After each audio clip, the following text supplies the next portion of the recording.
Isang sampal, isang malupit na pagtataksil. Habang humahalakhak si Beatrice sa marangyang mansyon, nakalubog ako sa putik ng kahihiyan. Itinapon ako ni Dante na parang basurang walang halaga. Akala nila tapos na ang kwento ni Serena Montenegro. Ngunit sa ilalim ng maskara ni Elena, magsisimula ang aking paniningil. Kilala niyo ba kung sino ang tinititigan ninyo sa mga mata? O huli na ang lahat para sa inyong pagsisisi? Huwag mo nang sayangin ang luha mo, Serena. Mas mabaho pa sa kanalang amoy ng iyong pagtataksil sa pamilyang ito.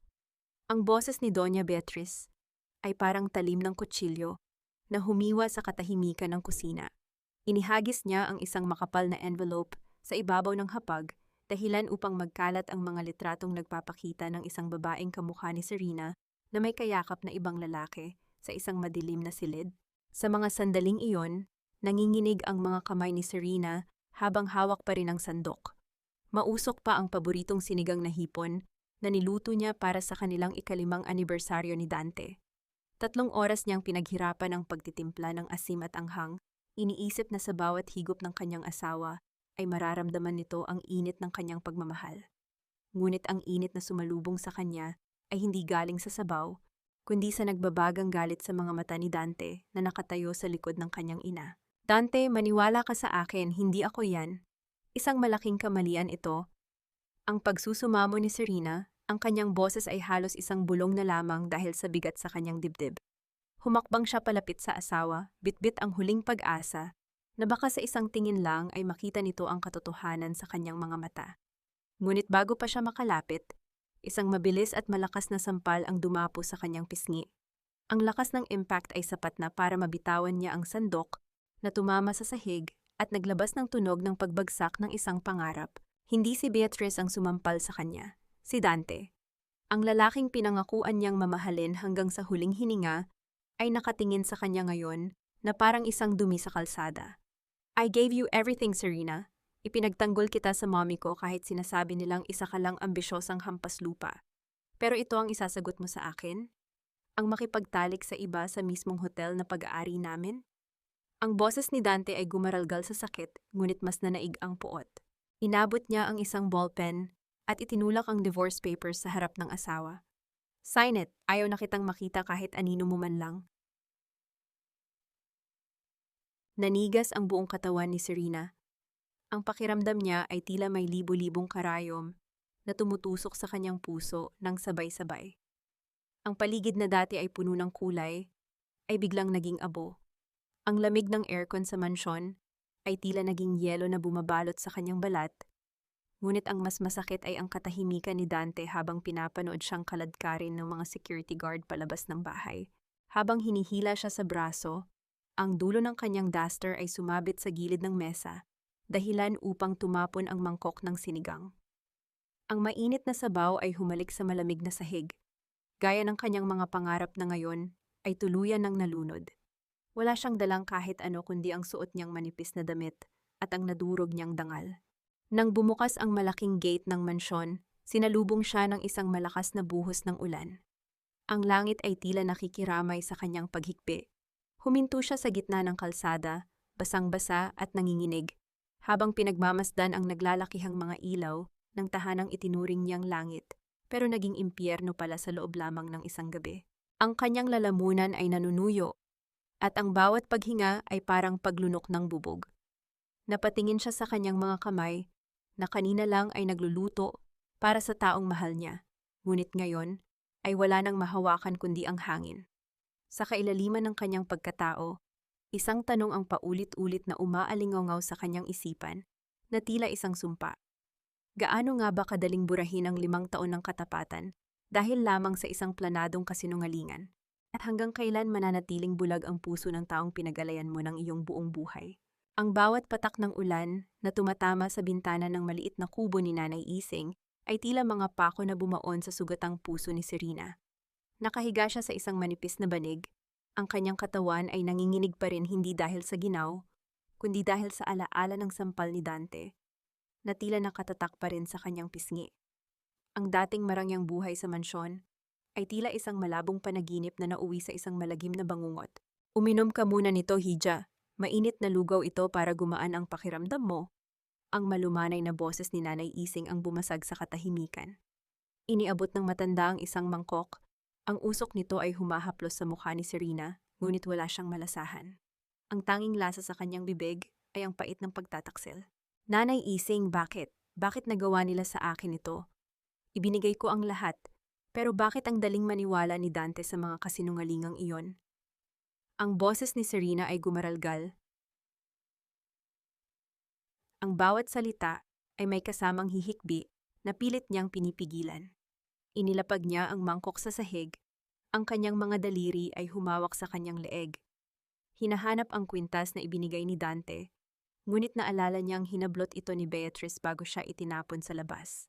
Hinaplos ni Nanay Ising ang buhok ni Serena, isang haplos na puno ng pagmamahal, na matagal nang hindi naramdaman ng dalaga mula sa sarili niyang pamilya. Ang mundong ginagalawan nila, Serena, ay puno ng mga taong ang tingin sa katotohanan ay isang bagay na pwedeng baluktutin para sa pera. Pero tandaan mo, ang Diyos ay hindi natutulog. Lalabas at lalabas ang totoo. Sa gitna ng kanyang pagluha, may isang bagay na nagpaigting sa isipan ni Serena. Naalala niya ang mga dokumentong nakita niya sa mesa ni Adrian noong gabing bago siya pinalayas. Bilang isang dalubhasa sa pananalapi, alam niyang ang mga numerong iyon ay hindi tugma. Isang malaking pagnanakaw ang nangyayari sa loob ng Montenegro Group at si Dante, ang lalaking nanakit sa kanya, ang nakatakdang maging biktima at tagasalo ng lahat ng kasalanan ni Adrian at Beatrice. Isang matalim na determinasyon ang unti-unting pumalit sa takot sa mga mata ni Serena. Pinunasan niya ang kanyang mga luha gamit ang likod ng kanyang palad. Hindi siya pwedeng tumakas. Hindi siya pwedeng magtago habang ang mga taong sumira sa kanya ay nagpapakasasa sa kasamaan. Nanay Ising, kailangan kong bumalik. Ang deklara ni Serena, ang kanyang boses ay mas matatag na ngayon. Pero hindi bilang si Serena Montenegro. Babalik ako bilang isang taong hindi nila kailanman papansinin, isang taong itinuturing nilang hangin lamang. Tumingin si Nanay Ising sa kanya ng may pag-aalala. Anong balak mo, Hija? Mapanganib ang laro ni na Doña Beatrice. Magiging Elena ako, nanay. Isang simpleng katulong mula sa probinsya. Magpapalit ako ng anyo, babaguhin ko ang aking boses, at itatago ko ang aking pagkatao sa ilalim ng makapal na salamin at dumi sa mukha. Kung ang tingin nila sa akin ay basura, gagamitin ko ang pagiging basura na iyon para pasukin ang bawat sulok ng kanilang madilim na lihim. Sa tulong ni Nanay Ising, nagsimula ang pagbabago. Gupit na buhok na hindi pantay, mga damit na kupas at maluwag, at isang pares ng makapal na salamin na nagpabago sa kislap ng kanyang mga mata. Sa harap ng lumang salamin sa kubo, tinitigan ni Serena ang kanyang bagong anyo. Ang babaeng nasa harap niya ay hindi na ang reyna ng Montenegro Group, kundi isang hamak na alila na handang lumaban sa gitna ng putikan. Nang sumunod na umaga, tumayo si Serena sa harap ng malaking gate ng mansyon. Ang bawat pagtibok ng kanyang puso ay tila isang tambol na nagbibigay sa kanya ng lakas. Habang hinihintay niyang bumukas ang gate para sa mga aplikanteng katulong, tiningnan niya ang bintana ng silid nila ni Dante. Doon, nakita niya ang anino ng kanyang asawa, nakatayo at tila malalim ang iniisip. Huminga ng malalim si Serena. Ito na ang simula ng kanyang paniningil. Isang hakbang, isang sakripisyo, hanggang sa mabawi niya ang lahat ng sa kanya. Huwag kang titingala. Sa pamilyang ito, ang mga katulong ay hindi tinitingnan sa mata ang kanilang mga amo. Intindido mo ba, Elena? Ang boses ni Doña Beatrice ay parang hagupit ng latigo, malamig at walang pakiramdam, habang nilalampasan niya ang hanay ng mga bagong aplikante. Nakatayo si Serena, ngayon ay si Elena, sa dulo ng linya, suot ang isang kupas na blusa at maluwag na pantalon. Ang kanyang buhok ay nakapusod ng mahigpit, at ang makapal na salamin ay nagpapabigat sa kanyang ilong. Nakayuko siya, ang kanyang mga mata ay nakatuon lamang sa mamahaling sapatos ni Beatrice na kumikinang sa ilalim ng mga engranding chandelier. Ang bawat hakbang ng matanda ay lumilikha ng isang tuyot na tunog sa marangyang sahig. Isang tunog na nagpapaalala kay Serena na sa bahay na ito, ang kapangyarihan ay sinusukat sa ingay ng iyong yapak. Opo, Donya, intindido ko po, ang sagot ni Serena sa isang boses na sadyang pinaliit at ginawang paos. Malayo sa matapang na tono ng isang Serena Montenegro. Huminto si Beatrice sa tapat niya. Naramdaman ni Serena ang mapanuring tingin ng matanda na tila binubutas ang kanyang balat. Gamit ang dulo ng kanyang mamahaling baston, itinaas ni Beatrice ang baba ni Elena. Masyado kang payat at mukhang lampa. Pero kailangan ko ng isang katulong na hindi agaw pansin at marunong tumahimik. Iyong hindi katulad ng dating asawa ng anak ko, isang ahas na mapagpanggap. Ang mga salitang iyon ay tila isang punyal na bumaon sa lalamunan ni Serena. Gusto niyang sumigaw, gusto niyang sabihing ang ahas ay ang taong nasa harap niya ngayon. Ngunit nanatili siyang estatwa. Ang kanyang mga kuko ay bumaon sa kanyang mga palad, sapat na para makaramdam siya ng pisikal na sakit na lulunod sa hapdi ng kanyang damdamin. Ang kanyang hininga ay naging mababaw, at ang bawat tibok ng kanyang puso ay tila isang babala na baka sa anumang sandali ay sumabog ang kanyang pagtitimpi.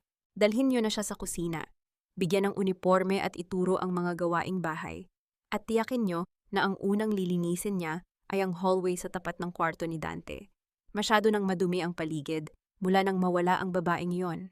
Utos ni Beatrice bago naglakad paalis. Ang bawat hakbang ay nagiiwan ng amoy ng mamahaling pabango na dati ay kinagigiliwan ni Serena pero ngayon ay nakakasuka na. Habang naglalakad patungo sa kusina, bawat sulok ng mansyon ay bumubulong ng mga alaala. Ang bawat painting, ang bawat estatwa ay saksi sa mga gabi ng tawanan at pagmamahalan na ngayon ay tila abo na lamang. Pagdating sa hallway, binigyan siya ng isang balde ng tubig at isang bunot. Sa tapat ng pintuan ng silid na dati niyang tinutulugan, lumuhod si Serena. Dito siya huling kinaladkad ni Dante habang nagmamakaawa siya. Ang kanyang mga kamay, na dati ay humahawak sa mga mamahaling alahas at mga dokumento ng kumpanya, ay ngayon ay nakasawsaw sa maduming tubig. Sinimulan niyang kuskusin ang sahig. Ang bawat galaw ng kanyang braso ay may kasamang bigat ng kanyang pagsisisi at galit. Biglang bumukas ang pinto. Ang tunog ng pagpihit ng doorknob ay tila isang kuryente na dumaloy sa kanyang likuran. Lumabas si Dante, suot ang kanyang business suit, ngunit ang kanyang mukha ay balot ng pagod at lumbay. Ni hindi siya tumingin sa babaeng nakaluhod sa tapat ng kanyang pinto. Para sa kanya si Elena ay isa lamang bahagi ng kasangkapan sa bahay. Yung kape ko dalhin mo sa study room pagkatapos mo dyan. Ang malamig na utos ni Dante nang hindi man lamang tumitigil sa paglalakad. Nanatiling nakayuko si Serena. Ang kanyang mga mata ay nanlabo dahil sa luhang pilit niyang hindi pinalalabas. Ang boses ng asawa niya, ang boses na dati ay bumubulong ng mahal kita sa gabi, ay ngayon ay puno na ng kawalang bahala. Gusto niyang tumayo, yakapin ang mga binti nito, at sabihing, Dante ako ito, ang asawa mo. Ngunit pinanood niya lamang ang paglayo ng mga yapak ni Dante, hanggang sa mawala ang tunog nito sa dulo ng pasilyo.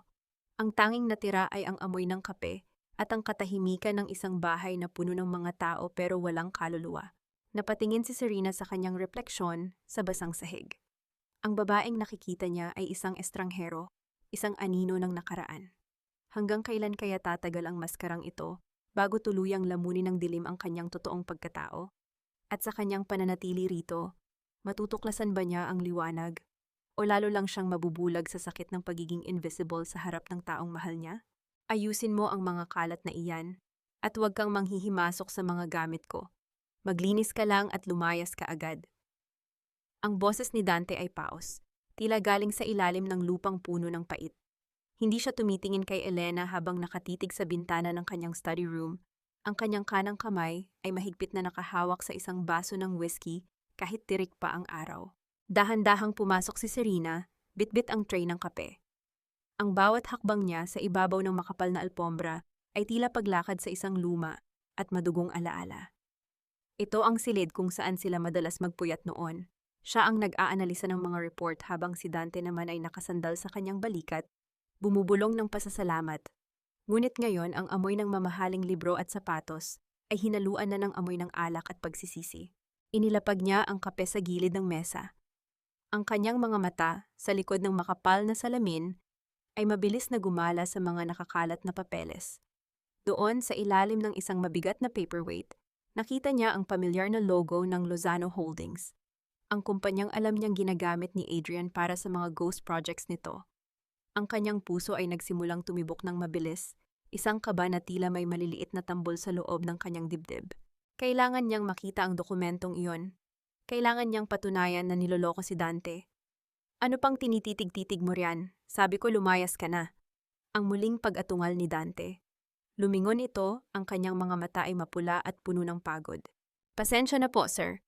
Nililinis ko lang po itong mga natapon na balat ng mani. Ang paos na sagot ni Serena. Yumuko siya, ginamit ang basahan para dahan-dahang urungin ang mga papeles. Ang kanyang mga daliri ay nanginginig ng madikit sa gilid ng kontrata. Nakita niya ang mga numerong hindi makatotohanan. Isang pautang na may interes na sapat na para ubusin ang ari-arian ng mga Montenegro sa loob ng 1 taon. Biglang hinablot ni Dante ang kanyang pulsuhan. Ang higpit ng pagkakahawak nito ay sapat na para mapasinghap si Serena sa sakit. Ang balat nito ay mainit. Isang init na dati ay nagbibigay sa kanya ng seguridad, ngunit ngayon ay nagdudulot ng takot. Bakit mo hinahawakan ang mga ito? Ang boses ni Dante ay bumaba, naging isang mapanganib na bulong. Sino ang nag-utos sa'yo? Si Mommy ba? O baka naman isa ka ring espiya na ipinadala rito? Tumingala si Serena, pilit na pinapanatili ang maskara ni Elena. Ang kanyang salamin ay bahagyang tumagilid. Sa ganoong kalapit na distansya, nakita niya ang maliliit na linya sa paligid ng mga mata ni Dante, ang mga marka ng stress at kalungkutan, na siya lang ang nakakaalam kung paano hilumin noon. Wala po, sir. Naglilinis lang po talaga ako. Pasensya na po. Ang pagsusumamo niya, ang kanyang boses ay tila isang maliit na ibon na naipit sa bagyo. Unti-unting lumuwag ang hawak ni Dante. Tinitigan nito ang kanyang mukha, ang mga mata nito ay tila naghahanap ng isang bagay na hindi nito matukoy. Isang saglit na katahimikan ang bumalot sa silid, kung saan ang tanging maririnig ay ang mahinang pag-ikot ng electric fan at ang mabigat na paghinga ni Dante. Bakit? Ang mahinang sambit ni Dante, ang kanyang galit ay tila napalitan ng isang malalim na pagkalito. Bakit ang amoy mo ay katulad ng sa kanya? Lumapit ang mukha ni Dante sa leeg ni Serena.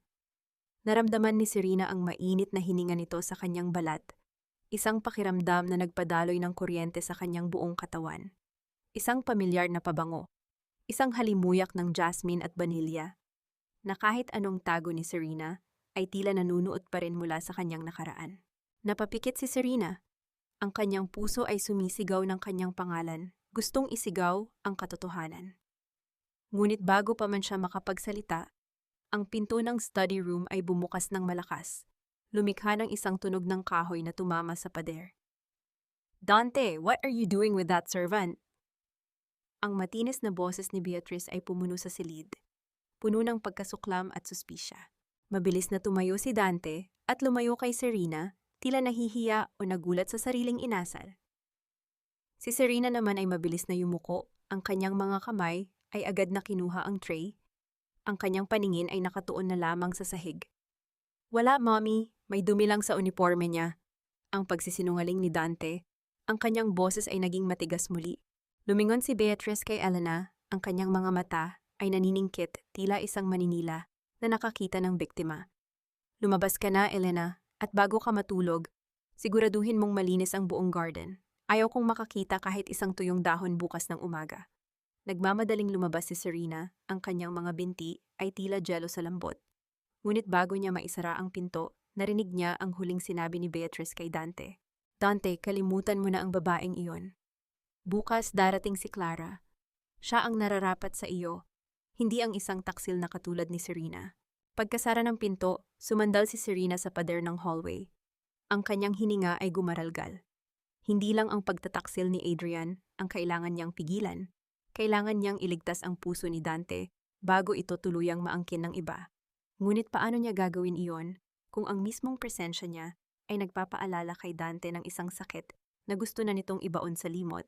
Sa kanyang paglalakad patungo sa garden, may isang bagay siyang napansin sa kanyang bulsa.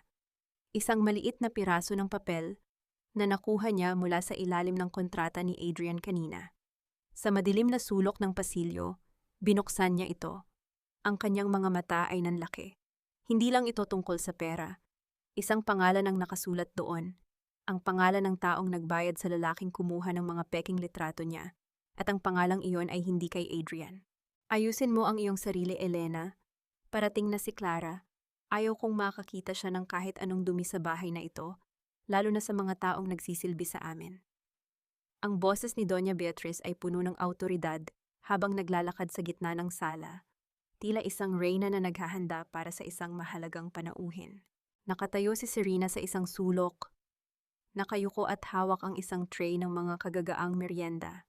Ang bawat salita ni Beatriz ay tila isang sampal sa kanyang pagkatao.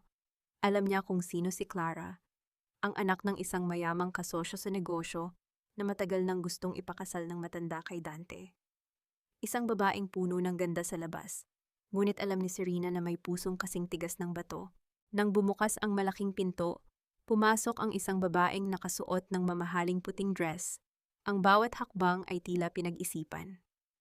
"Tita Beatriz, I missed you so much." Ang masayang bati ni Clara bago humalik sa pisngi ng matanda. Lumingon siya sa paligid at ang kanyang paningin ay huminto kay Elena. "And who is this? Bagong katulong? Bakit parang ang baduy naman ang napili niyo ngayon?" "Huwag mo na siyang pansinin, Clara. Isang hamak na probinsyana lang yan na kinuha ko para punan ang pwesto ng dati nating problema." Ang sagot ni Beatrice na may halong pait sa boses. "Dante, Clara is here." Bumaba si Dante mula sa itaas. Ang kanyang mukha ay walang emosyon, ngunit nang makita si Clara, pilit siyang ngumiti. "Hi Clara, mabuti at nakadalaw ka." "Of course, Dante. I heard you've been stressed lately. I brought some imported chocolates for you." Ang malambing na sabi ni Clara habang humawak sa braso ni Dante. Ang bawat haplos ni Clara sa asawa ni Serena ay tila isang kutsilyong unti-unting hinihiwa ang puso ng huli. "Elena, dalhan mo kami ng juice sa garden. Ngayon na!" Ang utos ni Beatrice. Sa garden, habang nag-uusap ang tatlo, si Serena ay tahimik na nagsisilbi. Narinig niya ang bawat tawa ni Clara, ang bawat panunukso nito kay Dante. Ang sakit ay tila isang dambuhalang alon na pilit siyang nilulunod. "Dante, you know, life is too short to be miserable over someone who cheated on you. You deserve to be happy again, with someone who actually belongs to your world." Ang sabi ni Clara, ang kanyang boses ay puno ng pagkukunwari habang nakatitig sa mga mata ni Dante. Hindi sumagot si Dante. Sa halip, napalingon siya kay Elena na noon ay naglalapag ng baso. Ang kanilang mga mata ay nagtagpo sa isang saglit na tila tumigil ang mundo. Nakita ni Serena ang kalituhan at ang isang malalim na lungkot sa mga mata ng asawa. Ang kanyang kamay ay nanginig, dahilan upang bahagyang tumalsik ang juice sa mamahaling damit ni Clara. "Oh my God, what did you do?" Ang tili ni Clara habang tumatayo at tinitingnan ang mancha sa kanyang dress. "You stupid girl! Do you have any idea how much this costs?" "Pasensya na po, ma'am. Hindi ko po sinasadya." Ang paos na paumanhin ni Serena habang mabilis na kinuha ang kanyang basahan para punasan ang mancha. Ngunit bago pa niya mahawakan ang damit ni Clara, itinulak siya nito ng malakas. Ang tunog ng pagbagsak ni Serena sa damuhan ay tila isang selyo ng kanyang kasalukuyang kalagayan. Ang tray ay tumama sa semento, lumikha ng isang nakakarinding ingay ng bakal na kumalampag sa katahimikan ng garden. "Elena!" Ang sigaw ni Dante, at sa isang pagkakataon, nakita ni Serena ang pag-aalala sa kanyang mukha habang akmang tutulungan siyang tumayo. "Dante, don't! Baka madumihan ka lang sa katulong na yan." Ang mabilis na pagpigil ni Beatrice. Lumingon ang matanda kay Elena, ang kanyang mga mata ay nagniningas sa galit. "Umalis ka sa harap namin. Bukas na bukas din, lilinisin mo ang buong bodega bilang parusa sa katangahan mo." Tumayo si Serena. Ang kanyang tuhod ay may gasgas at ang kanyang puso ay tila dinudurog ng libu-libong bigat. Hindi siya tumingin kanino man. Tumakbo siya patungo sa loob ng mansyon. Ang bawat hakbang ay may kasamang luhang hindi na niya kayang pigilin. Pumasok siya sa kanyang maliit na kwarto at isinara ang pinto.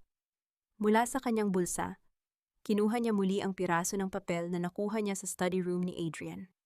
Ang pangalang nakasulat doon ay hindi na niya pwedeng ipagsawalang bahala. Ngunit sa gitna ng kanyang paghihinagpis, may isang mahinang kumatok sa kanyang pinto. "Elena, ayos ka lang ba?" Ang boses ni Dante mula sa labas, isang bulong na tila may dalang init sa gitna ng kanyang giniginaw na mundo. Nanigas si Serena. Ang kanyang hininga ay tumigil.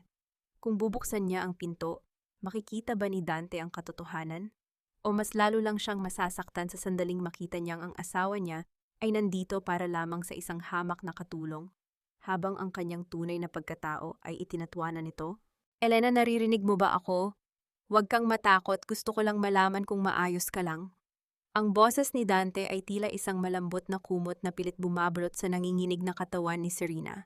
Nasa loob ng silid si Serena, nakasandal ang likod sa malamig na kahoy ng pinto. Ang kanyang kamay ay mahigpit na nakatakip sa kanyang sariling bibig. Pilit na sinusupil ang mga hikbing gustong kumawala mula sa kanyang dibdib. Ang bawat paghinga niya ay isang pakikibaka. Ang bawat tibok ng puso ay tila isang babala na baka sa isang maling galaw ay gumuho ang lahat ng kanyang itinatayo. Hindi siya sumagot. Nanatili siyang estatwa sa dilim, habang ang anino ni Dante sa ilalim ng pinto ay dahan-dahang gumalaw palayo. Ang tunog ng mga yapak nito na paalis ay tila pagpunit sa isang bahagi ng kanyang kaluluwa. Nang masiguro niyang wala na ang asawa, doon na bumuhos ang kanyang mga luha. Tahimik, walang tunog, ngunit puno ng matinding pait. Lumapit siya sa maliit na bintana ng kanyang kwarto kung saan natatanaw ang dulo ng garden. Doon, nakita niya si Clara at Beatrice na tumatawa habang may hawak na baso ng wine. Ang kaibahan ng kanilang karangyaan sa kanyang kasalukuyang kalagayan ay tila isang malupit na biro ng tadhana. Kinabukasan, ang kusina ang naging tanging kanlungan ni Serena. Habang hinihiwa ang mga sangkap para sa tanghalian, pumasok si Nanay Ising. Agad nitong napansin ang pamumula ng mga mata ni Serena at ang gasgas sa kanyang tuhod. Hija, hanggang kailan mo kakayanin ito? Ang tiis ay may hangganan, Serena, ang mahinang sabi ni Nanay Ising habang kumukuha ng basahan para tulungan siya. Hanggat hindi ko nalilinis ang pangalan ko, Nanay. Hanggat hindi ko nailigtas si Dante mula sa sarili niyang pamilya. Ang sagot ni Serena, ang kanyang boses ay paos ngunit puno ng determinasyon. Inabot niya ang piraso ng papel na nakuha niya kahapon. Nanay, tignan niyo ito. Ang pangalang nakasulat sa resibo ng bayad sa photographer. Hindi kay Adrian, kay Clara ito. Nagulat ang matanda. Ibig mong sabihin, matagal na silang magkasabwat? Opo, at kailangan kong mahanap ang orihinal na kopya ng mga litrato. Kung mahahanap ko ang digital file, mapapatunayan kong edit lang ang lahat. Habang nag-uusap sila, pumasok si Dante sa kusina para kumuha ng tubig. Agad na tumahimik ang dalawa. Napansin ni Dante ang tensyon sa paligid. Ngunit ang kanyang paningin ay nanatili kay Elena. Nakita niya ang mga kamay nito. Magaspang, may mga sugat mula sa paglilinis, at nanginginig sa paghawak ng kutsilyo. Isang matinding kirot ang gumuhit sa dibdib ni Dante. Naalala niya ang mga kamay ni Serena, malambot, mabango, at laging nakahawak sa kanyang pisngi tuwing gabi. Sa isang sandali ng kawalan ng malay, lumapit siya at hinawakan ang kamay ni Elena. Hayaan mo na yan, magpahinga ka muna. Sasabihin ko kay Mommy na masama ang pakiramdam mo. Ang mahinang sabi ni Dante. Ang kanyang hawak ay matagal, tila ayaw nang bumitaw. Ang init ng kanyang palad ay nagpadaloy ng kuryente sa buong pagkatao ni Serena. Salamat po, sir, pero kailangan ko pong tapusin ito. Ang sagot ni Serena, sabay bawi ng kanyang kamay. Ang pag-iwas na iyon ay tila isang sampal kay Dante. Nang makaalis si Dante, naiwan si Serena na nakatulala sa kanyang kamay. Ngunit ang sandali ng kapayapaan ay muling naabala nang marinig niya ang malakas na sigaw ni Beatrice mula sa sala. Elena, nasaan ang alilang iyan? Nawawala ang aking mamahaling kwintas. Siguradong ninakaw niya ito. Nagkatinginan sina Serena at Nanay Ising. Alam ni Serena na ito na ang susunod na hakbang para tuluyan siyang mapaalis sa bahay. O mas masahol pa ang maipakulong siya. Ngunit habang naglalakad siya patungo sa sala, isang bagay ang nahulog mula sa bulsa ni Clara na dumaan sa kanyang tabi. Isang susi. Isang susi na may pamilyar na keychain ng isang private vault sa lungsod. Ilabas mo ang iyong mga kamay, Elena. Huwag mo kaming lokohin. Alam naming nasa iyo ang kwintas. Ang boses ni Adrian ay umalingaw-ngaw sa malawak na sala, puno ng mapanghusgang awtoridad, habang nakatayo siya sa tabi ng kanyang tiyahin na si Beatrice. Nanginginig ang buong katawan ni Serena habang nakatayo sa gitna ng silid. Ang bawat mata sa loob ng mansyon, ang mga kapwa katulong, ang mga gwardya at higit sa lahat, si Dante, ay nakatuon sa kanya. Ang bigat ng titig ni Dante ang pinakamasakit. Tila may mga libu-libong karayom na bumabaon sa kanyang balat, sinusubok ang kanyang katatagan. Sa loob ng kanyang saradong kamao, nararamdaman niya ang matigas at malamig na metal ng susi na nahulog mula kay Clara kanina. Ito ang kanyang alas. Ngunit kung malalaman nilang nasa kanya ito, lalo lang siyang madiin sa paratang na pagnanakaw. Wala po akong kinuha, Ma'am Beatrice. Naglilinis lang po ako ng hallway gaya ng utos nyo. Ang paos at nanginginig na sagot ni Serena. Yumuko siya ng husto upang itago ang nagbabadyang luha sa likod ng kanyang makapal na salamin. Sinungaling sigaw ni Clara na ngayon ay nakayakap sa braso ni Dante. I saw you lingering near Tita's room earlier. Napansin ko rin na parang may itinatago ka sa bulsa mo. Dante, look at her. She's trembling because she's guilty. Huminga ng malalim si Dante. Humakbang siya palapit kay Elena. Ang kanyang mga sapatos ay lumilikha ng mabigat at tuyot na tunog sa marangyang sahig. Huminto siya sa tapat ng dalaga. Nararamdaman ni Serena ang pamilyar na bango ng asawa. Ang bango na dati ay nagbibigay sa kanya ng kapayapaan, ngunit ngayon ay nagdadala ng matinding pait. Ibigay mo na ang kwintas, Elena. Ayaw kong tumawag pa ng pulis. Ang mahinang sabi ni Dante. May halong pagkadismaya sa kanyang boses. Tila ba gusto niyang maniwala na mabuti ang babaeng nasa harap niya, ngunit ang lahat ng ebidensya ay nakaturo rito. Wala po talaga, sir. Parang awa niyo na. Ang pagsusumamo ni Serena, ang kanyang boses ay tila isang maliit na kandilang unti-unting namamatay sa gitna ng malakas na hangin. Bago pa makasagot si Dante, mabilis na lumapit si Beatrice at hinablot ang kanang kamay ni Serena. Sa lakas ng pagkakahila, bumukas ang kamao ni Serena. Ngunit sa isang mabilis na pagkakataon, bago pa makita ng sino man ang susi, naisuksok na ito ni Serena sa pagitan ng kanyang mga daliri at itinago sa ilalim ng suot niyang basahan na nakasampay sa kanyang braso. Ang tanging nakita ni Beatrice ay ang kanyang palad na walang laman. Wala rito, baka itinago niya na sa kanyang kwarto. Adrian, tingnan mo ang bodega kung nasaan siya natutulog. Ang utos ni Beatrice, ang kanyang mga mata ay naniningkit sa galit. Tumakbo si Adrian patungo sa maliit na kwarto ni Serena. Sa loob ng ilang sandali, narinig ang tunog ng mga gamit na itinatapon at pinapakialaman. Ang bawat kalabog ng kahoy at pagpunit ng tela na nagmumula sa kanyang silid ay tila paglapastangan sa huling piraso ng dignidad na mayroon si Serena. Maya-maya pa, lumabas si Adrian na may hawak na isang kumikinang na bagay. Ang gintong kwintas ni Beatrice. Narito sa ilalim ng kanyang banig. Mapagpanggap ka talaga, Elena! Ang sigaw ni Adrian habang itinataas ang kwintas na parang isang tropeyo. Nanlabo ang paningin ni Serena. Alam niyang itinanim lang ang kwintas na iyon doon. Tumingin siya kay Dante, nagbabakasaling makakita ng kahit katiting na pagdududa sa mga mata nito. Ngunit ang nakita niya ay ang pagtalikod ni Dante. Ang pagtalikod na iyon ay mas masakit pa sa anumang sampal na natanggap niya. Dalhin niyo siya sa bodega sa likod at ikulong. Bukas na bukas din, ang pulis na ang magdedesisyon sa kapalaran mo. Ang huling hatol ni Beatrice. Habang hinihila siya ng mga gwardya, dumaan siya sa tabi ni Clara. Nakita ni Serena ang isang mapanuyang ngiti sa mga labi nito. Isang ngiti na nagsasabing panalo na sila. Ngunit sa loob ng kanyang palad, mahigpit pa ring nakahawak si Serena sa susing nakuha niya. Ikinulong siya sa isang madilim at masikip na bodega. Ang tanging liwanag ay nagmumula sa maliit na siwang ng pinto. Naupo si Serena sa malamig na semento. Ang kanyang mga luha ay sa wakas ay bumuhos ng walang pigil. Ang kanyang puso ay durog na durog. Ngunit sa gitna ng dilim, tiningnan niya ang susi sa kanyang kamay. Hindi lang ito susi sa isang vault. Ito ang susi sa kanyang kalayaan at sa katotohanan. Ngunit paano siya makakalabas dito? At sa oras na malaman ni Dante ang lahat, huli na ba ang lahat para sa kanilang dalawa? Isang mahinang tunog ng pagpihit ng kandado ang narinig niya mula sa labas ng pinto sa kalagitnaan ng gabi. Isang anino ang dahan-dahang pumasok. Ang bawat tibok ng puso ni Serena ay tila isang tambol na nagbababala ng panganib nang marinig niya ang dahan-dahang pagpihit ng trangka ng bodega. Sa gitna ng kadiliman, isang anino ang pumasok. Bitbit ang isang maliit na ilawan na nagdulot ng mahinang kislap sa mga alikabok na lumilipad sa hangin. Nang tumama ang liwanag sa mukha ng estranghero, halos tumigil ang paghinga ni Serena, si Dante. Hindi rin ito ang matikas na CEO na nakita niya kanina sa sala. Ang kanyang kurbata ay maluwag na, ang mga butones ng kanyang barong ay bahagyang nakabukas, at ang kanyang mga mata ay balot ng isang kalituhang tila hindi niya kayang ipaliwanag. May dala siyang isang baso ng tubig at isang maliit na balot ng pagkain. Bakit ka narito, sir? Baka makita kayo ni Ma'am Beatrice. Ang pabulong na tanong ni Serena, habang pilit na isinisiksik ang kanyang sarili sa madilim na sulok ng bodega. Ang kanyang kamay ay mahigpit na nakakapit sa susing nakuha niya kay Clara.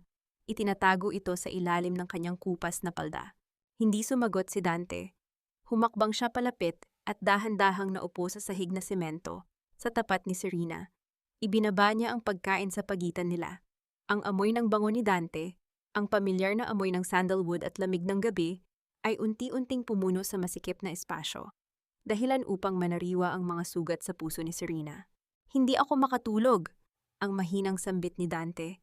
Tiningnan niya ang mga mata ni Elena sa likod ng makapal na salamin. Bakit ka umiiyak? Kung kinuha mo ang kwintas, bakit hindi mo nalang aminin para matapos na ito? Hindi po ako magnanakaw, sir. Kahit patayin niyo pa ako, yun ang katotohanan. Ang sagot ni Serena, ang kanyang boses ay naging matatag sa kabila ng panginginig. Minsan ang mga bagay na nakikita ng mata ay hindi ang buong kwento. Minsan ang mga taong pinagkakatiwalaan nyo ang siyang may hawak ng patalim sa likod nyo. Napatitig si Dante sa kanya. May kung anong kislap sa mga mata ni Elena na nagpapaalala sa kanya kay Serena. Ang talas ng isip, ang paninindigan sa gitna ng unos. Inabot ni Dante ang baso ng tubig at iniabot ito sa kanya. Sa sandaling magkadikit ang kanilang mga daliri, tila may kuryenteng dumaloy sa balat ni Serena. Hindi siya gumalaw. Ang init ng kamay ni Dante ay nagdulot ng isang matinding kilig na hinaluan ng sakit. Sino ka ba talaga? Ang pabulong na tanong ni Dante, ang kanyang mukha ay bahagyang lumapit. Bakit sa tuwing tinititigan kita, pakiramdam ko ay niloloko ako ng sarili kong paningin? Bakit ang bawat salita mo ay tila may dalang pahiwatig na ako lang ang dapat makaalam? Napapikit si Serena. Ang distansya sa pagitan ng kanilang mga labi ay halos isang dangkal na lamang. Naramdaman niya ang hininga ni Dante sa kanyang pisngi. Gusto niyang isuko ang lahat. Gusto niyang tanggalin ang kanyang salamin, hilumin ang mga sugat ni Dante, at sabihing, "Ako ito, ang asawa mo na hindi mo pinagkatiwalaan." Ngunit bago pa man siya makakilos, napansin ni Dante ang isang bagay na kumikinang sa leeg ni Serena, sa loob ng kanyang uniforme. May isang manipis na tali roon. Gamit ang kanyang nanginginig na kamay, dahan-dahang hinila ni Dante ang tali. Lumabas mula sa loob ng damit ni Serena ang kanyang tunay na singsing sa kasal. Ang singsing na Montenegro na may nakaukit na petsa ng kanilang kasal. Ang singsing na tanging si Serena lang ang mayroon. Nanlaki ang mga mata ni Dante. Ang kanyang hininga ay naging mabigat. Ang katahimikan sa loob ng bodega ay naging nakabibingi. Tila bawat segundo ay isang taon ng paghihintay. Tumingala si Serena, ang kanyang mga luha ay muling pumatak.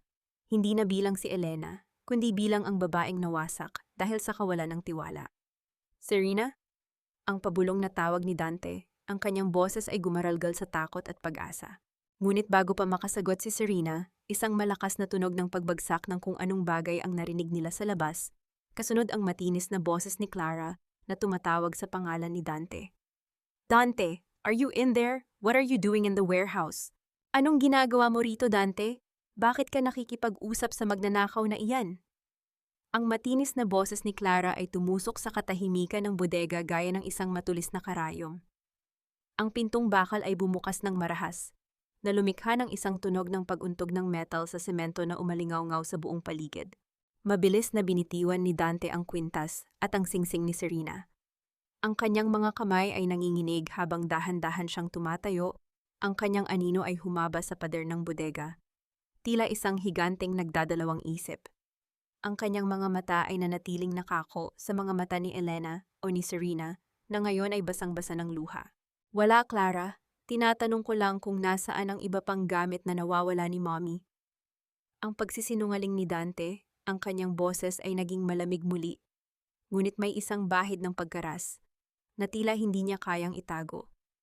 Lumingon siya kay Clara na ngayon ay nakatayo sa may pinto. Ang mukha nito ay balot ng pagdududa at selos. Pumasok si Clara sa loob. Ang kanyang mamahaling sapatos ay nagiiwan ng mga bakas sa maalikabok na sahig. Lumapit siya kay Elena at tiningnan ito mula ulo hanggang paa nang may matinding pagkasuklam. "Don't tell me na awa ka sa kanya, Dante. Look at her. She's a professional liar." Isang hamak na katulong na pumasok sa pamamahay natin para magnakaw. Hindi kumibo si Serena. Ang kanyang puso ay tila isang ibon na pilit kumakawala sa kanyang tadyang. Ang bawat tibok nito ay nararamdaman niya sa kanyang lalamunan. Ang kanyang kamay ay mahigpit na nakakapit sa susing nakuha niya kay Clara. Itinago ito sa ilalim ng kanyang hita habang siya ay nakaupo sa malamig na semento. Lumabas na tayo rito, Dante. Baka mahawa ka pa sa dumi ng babaeng ito. Hayaan na natin ang mga pulis na mag-asikaso sa kanya bukas.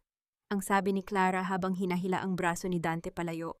Bago lumabas, muling lumingon si Dante. Ang kanyang titig ay hindi na para sa isang katulong. Ito ay isang titig na puno ng mga tanong, ng sakit, at ng isang namumuong katotohanang tila ayaw pa niyang tanggapin. Sa ilalim ng dilim, nakita ni Serena ang paggalaw ng mga labi ni Dante, tila may sasabihin ngunit pinili na lamang manahimik. Nang muling maisara ang pinto at marinig ni Serena ang tunog ng susi na pumipihit sa labas, doon lamang siya nakahinga ng maluwag. Ngunit ang kanyang isipan ay tila isang malaking bagyo. Alam na ni Dante, o kahit papaano, may hinala na siya.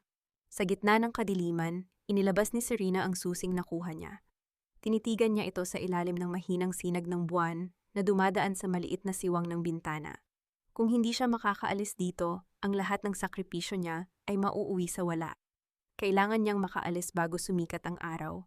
Dahan-dahan siyang tumayo, ang kanyang tuhod ay nanginginig sa hina. Sinimulan niyang kapain ang mga pader ng bodega, naghahanap ng anumang paraan para makatakas. Sa isang sulok, sa likod ng mga lumang kahon, naramdaman niya ang isang siwang sa dingding na yari sa kahoy. Ang kahoy ay bulok na at madaling mabaklas. Gamit ang lahat ng kanyang lakas, sinimulan niyang itulak ang kahoy. Ang bawat pagpisil niya ay lumilikha ng isang mahinang tunog ng pagkabali ng tuyong materyales, isang tunog na para sa kanya ay tila napakalakas sa katahimikan ng gabi. Ang kanyang mga kuko ay nagsimulang magsugat, ngunit hindi niya nararamdaman ang sakit. Ang tanging nasa isip niya ay ang mukha ni Beatrice at ang mapanuyang ngiti ni Clara. Nang sa wakas ay makalikha siya ng sapat na puwang para makalusot, mabilis siyang lumabas. Ang malamig na hangin ng madaling araw ay humalik sa kanyang basang pisngi. Hindi siya tumakbo palayo sa mansyon. Sa halip, tumungo siya sa kabilang bahagi, sa likurang opisina ni Adrian, kung saan alam niyang naroon ang backup na computer ng kumpanya. Habang naglalakad siya sa ilalim ng mga anino ng mga puno, isang liwanag ang biglang bumukas sa ikalawang palapag ng mansyon, ang kwarto ni Beatrice. Nakita ni Serena ang anino ng dalawang taong nag-uusap ng mabilisan. Ang isa ay si Beatrice at ang isa ay isang lalaking hindi niya kilala, ngunit may hawak na isang itim na bag na tila puno ng mga dokumento. Tiyakin mong mawawala ang lahat ng ebidensya bago magising ang mga pulis. At ang babaeng iyon sa bodega, siguraduhin mong hindi na siya makakapagsalita kailanman. Ang boses ni Beatrice ay narinig ni Serena mula sa bukas na bintana, isang boses na puno ng malupit na hatol. Ang kanyang dugo ay tila naging yelo. Hindi lang siya ipakukulong. Nais nilang burahin siya ng tuluyan. Ang kanyang hininga ay tumigil, at ang bawat kalamnan sa kanyang katawan ay naging matigas. Paano niya lalabanan ang isang kaaway na handang pumatay para lamang sa kapangyarihan? At sa kanyang pagtakas, naiwan niya ang pinakaimportanteng bagay sa loob ng bodega, ang kanyang singsing na hawak na ngayon ni Dante. Ang singsing na ito, hindi ako maaaring magkamali. Sa akin galing ang disenyong ito, at sa kanya ko lang ito ibinigay. Ang boses ni Dante ay halos hindi marinig, isang pabulong na panalangin sa gitna ng silid na binalot na ng kadiliman. Nakaupo siya sa gilid ng kanyang kama, ang kanyang mga siko ay nakatukod sa kanyang mga tuhod, habang ang kanyang mga mata ay nakapako sa gintong bilog na nasa kanyang palad. Ang kislap ng maliit na diamante ay tila isang sumasambat na mata. Hinuhusgahan ang kanyang bawat pagkakamali. Sa kabilang bahagi ng mansyon, sa madilim na pasilyo patungo sa silid-aklatan, ang bawat hakbang ni Serena ay tila paglakad sa ibabaw ng mga bubog. Ang kanyang puso ay tumitibok ng mabilis, isang marahas na ritmo na tila gustong bumasag sa kanyang mga tadyang. Ang bawat anino sa dingding ay tila isang kamay na handang humablot sa kanya. Hindi siya pwedeng magkamali. Ang bawat segundo ay katumbas ng kanyang buhay. Dahan-dahan niyang pinihit ang pintuan ng silid-aklatan. Ang tunog ng dahan-dahang paggalaw ng bisagra ay tila isang sigaw sa gitna ng katahimikan ng gabi. Pagpasok niya, sinalubong siya ng amoy ng lumang papel at mamahaling kahoy. Gamit ang maliit na flashlight, tinungo niya ang lamesa ni Adrian. Ang kanyang mga kamay ay nanginginig habang inilalabas ang susing nakuha niya kay Clara. Isang maliit na drawer sa gilid ng lamesa ang kumuha ng kanyang atensyon. Ang butas ng susi ay tila naghihintay sa kanya. Nang ipasok niya ang susi at pihitin ito, narinig ang isang tuyot na tunog ng mekanismong bumubukas. Ang kanyang hininga ay tumigil. Sa loob ng drawer, maayos na nakasalansan ang mga itim na folder na may tatak na Lozano Holdings. Sa ilalim ng mga ito, nakita niya ang isang digital camera at isang USB drive na may label na Project S. Ngunit bago pa niya mahawakan ang mga dokumento, isang liwanag mula sa pasilyo ang tumama sa ilalim ng pinto. Ang tunog ng mga yapak, mabigat at pamilyar, ay papalapit. Dante, alam kong hindi ka pa natutulog. Kailangan nating mag-usap tungkol sa katulong na iyon. Ang boses ni Beatrice ay narinig mula sa labas, puno ng peking pag-aalala na tila isang matamis na lason. Mabilis na nagtago si Serena sa ilalim ng malaking lamesa. Ang kanyang katawan ay pilit niyang pinapaliit, habang ang kanyang tuhod ay tumama sa matigas na kahoy. Ang kanyang hininga ay naging mababaw, halos hindi na humihinga upang huwag makalikha ng kahit anong tunog. Bumukas ang pinto at pumasok si Beatrice, kasunod si Dante. Ang liwanag mula sa chandelier ay muling nabuhay, nagbibigay ng isang malupit na linaw sa bawat sulok ng silid. "Mommy, gabi na! Ano pa ang kailangan nating pag-usapan?" Ang tanong ni Dante. Ang kanyang boses ay malamig, may dalang pagod na tila galing sa isang taong pasa ng buong mundo. "Huwag mong pairalin ang iyong awa, Dante. Ang babaeng iyon, si Elena, ay isang panganib sa pamilyang ito. Nakita mo naman ang ebidensya, hindi ba? Magnanakaw siya. At naniniwala ako na may kinalaman siya sa mga taong gustong sumira sa Montenegro Group." Ang sabi ni Beatrice habang naglalakad palapit sa lamesa kung saan nagtatago si Serena. Ang dulo ng kanyang gown ay halos sumayad na sa mga daliri ni Serena. "Ebidensya? O mga ebidensyang ikaw mismo ang gumagawa, Mommy?" Ang tanong ni Dante ay tila isang kulog na nagpatahimik sa buong silid. Nanigas si Beatrice. Lumingon siya sa kanyang anak. Ang kanyang mga mata ay nanlilisik sa galit.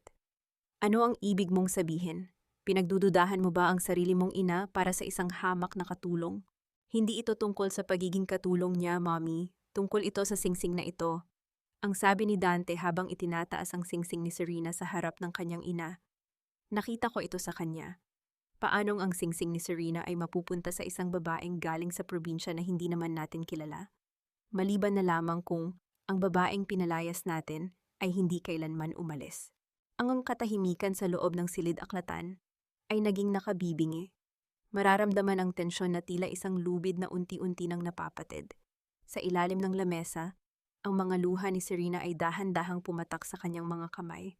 Ang sakit ng katotohanan ay tila isang lason na kumakalat sa kanyang mga ugat. "Kung ganoon, alam mo na." Ang mahinang sambit ni Beatrice.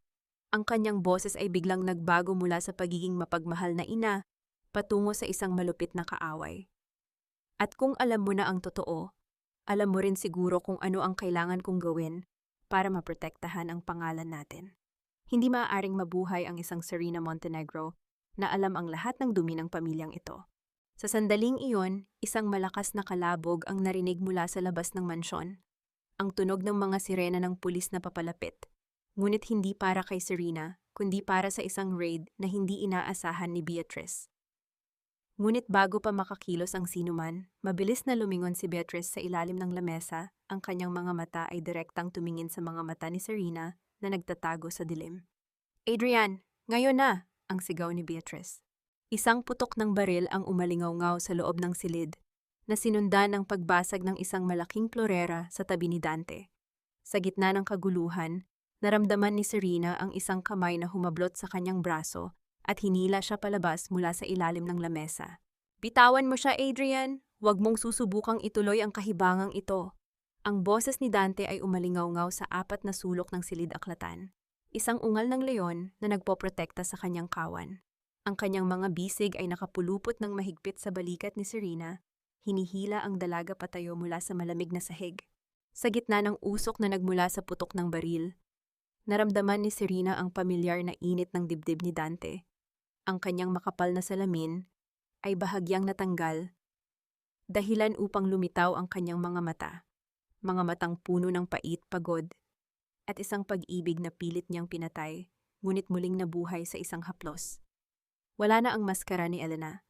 Ang tanging naroon ay si Serena, ang asawang itinapon sa putikan, na ngayon ay muling kinakanlong ng lalaking nanakit sa kanya. Dante, bitawan mo ang babaeng iyan. She is a criminal. She broke into this house to destroy us. Ang sigaw ni Beatrice ay tila isang matinis na hagupit, habang ang kanyang mukha ay namumula sa galit. Nakatayo siya sa tabi ni Adrian na nananatiling nakatutok ang baril. Ang kanyang mga kamay ay nanginginig, ngunit ang kanyang mga mata ay puno ng determinasyong pumatay. Stop it, Mom! Stop the lies! Hinarap ni Dante ang kanyang ina. Ang kanyang mga mata ay nagnininga sa puot na hinaluan ng matinding hiya. Nakita ko ang singsing. Narinig ko ang pag-amin mo. Isang malaking pagkakamali ang maniwala sa iyo at talikuran ang babaeng nag-alay ng buhay para sa akin. You are choosing her? After everything I did to keep this family's name clean? Ang boses ni Beatrice ay naging isang mapanganib na bulong, puno ng manipulative na tono ng utang na loob. I raised you, Dante. I built this empire for you. At ngayon, mas papaboran mo ang taksil na yan? Ang tanging taksil sa silid na ito ay kayo ni Adrian, ang matapang na sabat ni Serena. Kahit nanginginig ang kanyang buong katawan, pinilit niyang tumayo ng tuwid sa tabi ni Dante. Inilabas niya mula sa kanyang bulsa ang USB drive na nakuha niya.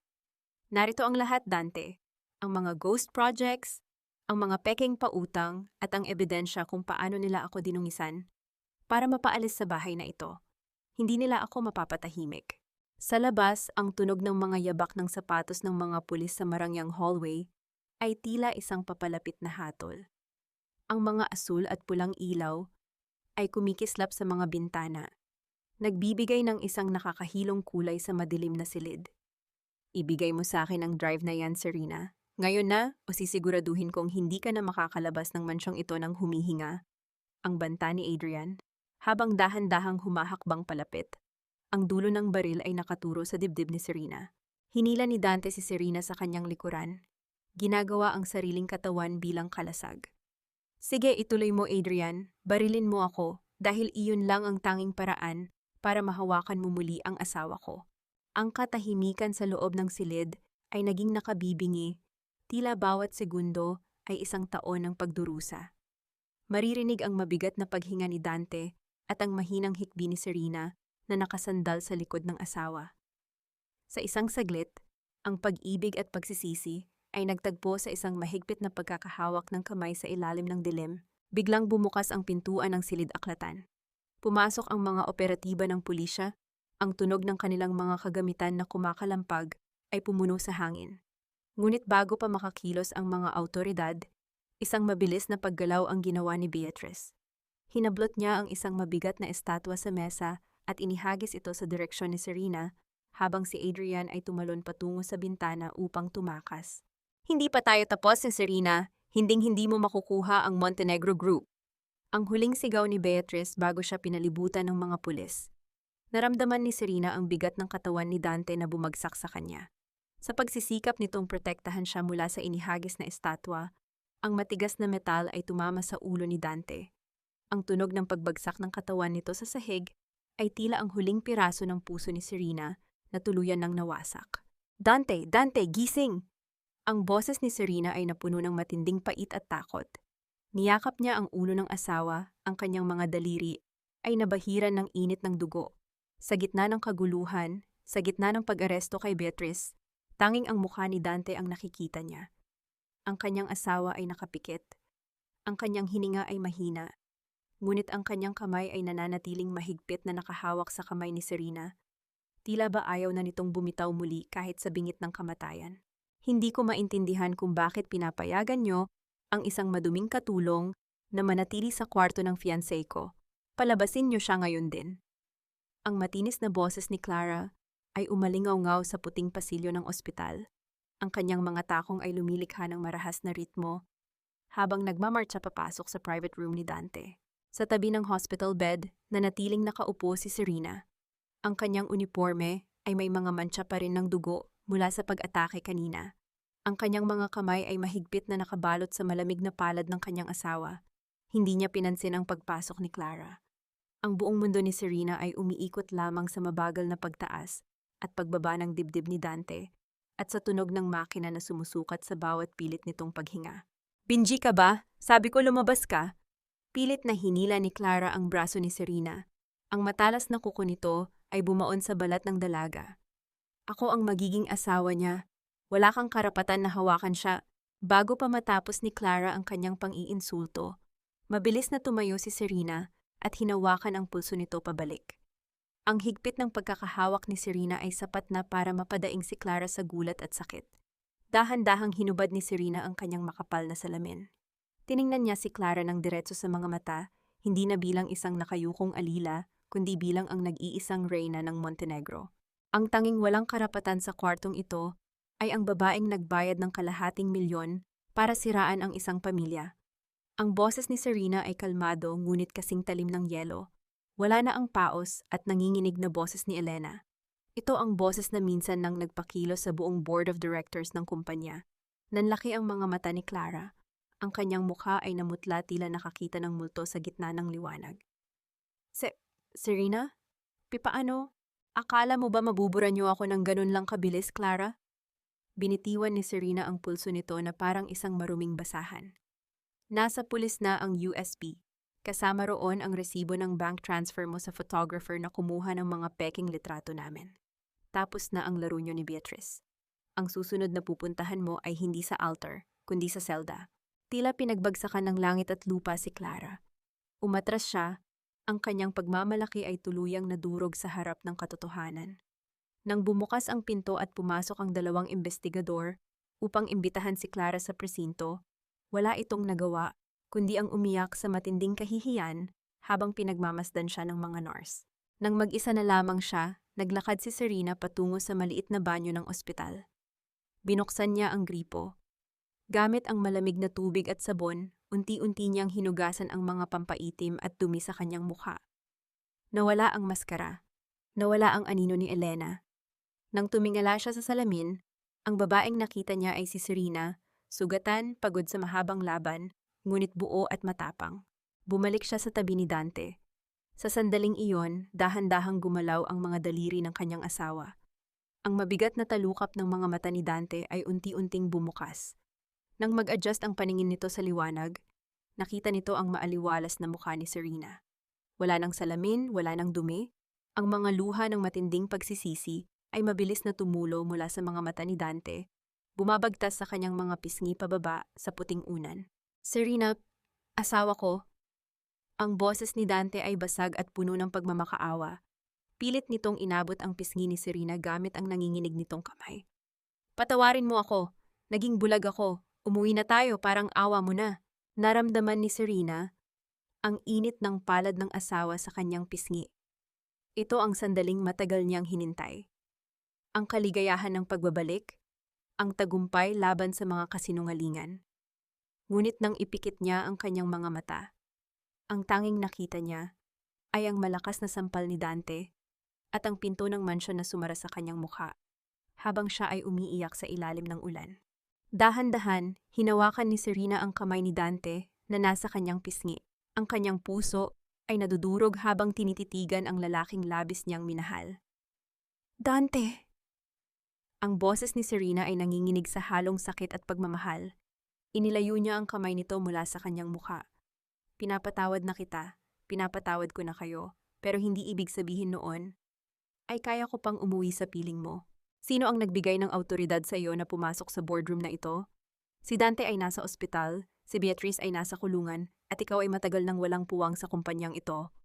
Ang magaspang na boses ni Mr. Valdez, ang pinakamatandang miyembro ng Board of Directors, ay puno ng pagmamataas at pang-aalipusta. Nakatayo siya sa dulo ng mahabang mesa, pilit na ipinagtatanggol ang kanyang posisyon habang nagkakagulo ang ibang mga opisyal. Hindi natinag si Serena. Ang bawat hakbang ng kanyang matutulis na takong sa ibabaw ng makintab na marmol na sahig ay nagiiwan ng isang matapang na pahayag ng pagbabalik. Wala na ang kupas na duster ni Elena. Suot niya ngayon ang isang eleganteng pulang suit. Ang kanyang buhok ay tweed at maayos na nakalugay, at ang kanyang mga mata ay walang kahit anong bakas ng pagkatakot. Inilapag niya ang isang makapal na itim na folder sa gitna ng mesa. Ang bigat ng dokumento ay lumikha ng isang malakas at matatag na lagitik sa ibabaw ng salamin, sapat na upang patahimikin ang buong kwarto. I have every right to be here, Mr. Valdez. Dahil lahat ng shares na palihim na ibinenta ni Beatrice para bayaran ang mga pekeng utang nila ni Adrian, binili ko gamit ang sarili kong pondo, ang kalmadong pahayag ni Serena. Tiningnan niya ng diretso ang bawat lalaking naroon, mga taong minsan ay minaliit siya at tinawag na hamak na asawa lang. Bago pa man ninyo ako palayasin sa sarili kong bahay, hawak ko na ang 50% ng Montenegro Group. At ngayon, hawak ko rin ang special power of attorney mula kay Dante. This is absurd. Hindi kami magpapautos sa isang babaeng nagpanggap na maid. Ang galit na sigaw ng isa pang direktor. Then feel free to leave.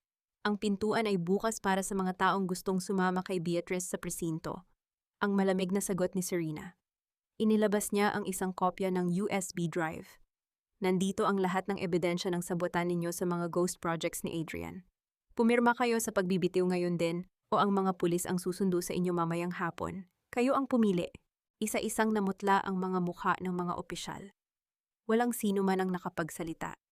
Ang pagmamalaki na kanina ay nag-aalab ay mabilis na naging abo.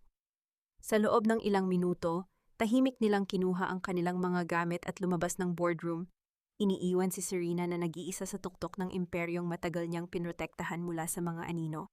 Nang sumara ang malaking pintuan, dahan-dahang lumapit si Serena sa kabisera ng mesa. Ang upuang tanging si Dante lamang ang umuupo.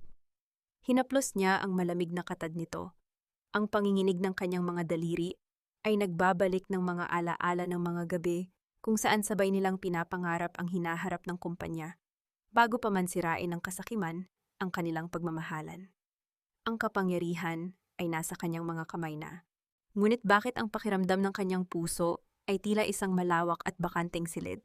Ang katahimikan ng kanyang pagmumuni-muni ay biglang nabasag.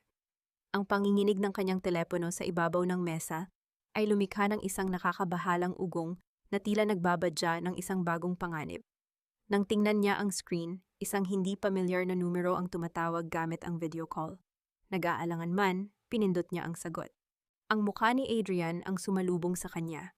Ang buhok nito ay magulo, may bahid ng dugo ang kanyang pisngi at ang kanyang mga mata ay nanlilisik sa matinding desperasyon ng isang hayop na nasukol. Akala mo ba tapos na ang laban, Serena?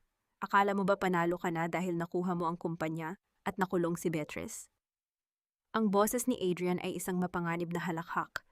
Isang tunog na nagpatayo ng mga balahibo ni Serena. Sumuko ka na, Adrian. Hinahunting ka na ng mga pulis. Wala ka nang pupuntahan. Ang matapang na tugon ni Serena, kahit pa ang kanyang puso ay nagsisimula ng tumibok ng mabilis. Wala na nga akong pupuntahan, kaya isasama ko ang mga taong mahalaga sa inyo sa impyerno. Itinapat ni Adrian ang kamera sa kanyang likuran. Nanlamig ang buong katawan ni Serena. Ang kanyang hininga ay tila naipit sa kanyang lalamunan. Nakatali sa isang upuang kahoy si Nanay Ising. Ang bibig ay may busal na tela at ang mga mata ay puno ng takot ngunit pilit na nagpapakita ng katapangan. Nasa loob sila ng isang abandonadong bodega na puno ng mga lumang makina.